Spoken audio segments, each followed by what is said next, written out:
ሰላም ለእናንተ ወገኖቼ፣ ወንድማችሁ ወንድም ደስታ ነኝ። ይህንን ቪዲዮ ክርስቲያኖች ስላሴ ያምናሉ፣ ስላሴ ማለት ሶስት አማልክት ነው ብለው ለሚያስተምሩና ለሚናገሩ በውሸት ለሚከሱን ወገኖች በሙሉ ይድረስልኝ።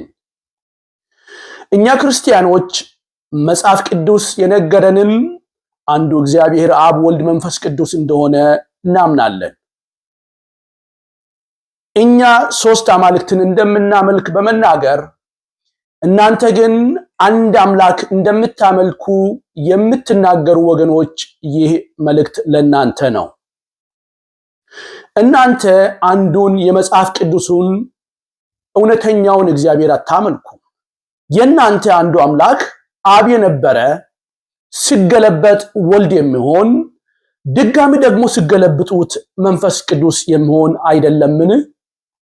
እንዲህ አይነቱን አንድ አምላክ መጽሐፍ ቅዱሳችን አያውቀውም። እንዲሁም በጽሁፎቻችሁ እግዚአብሔር እስትንፋስ ከሌለው ሕያው መሆን አይችልም ብላችሁ የምትናገሩት አንዱ አምላክ እሱን መጽሐፍ ቅዱስ አያውቀውም።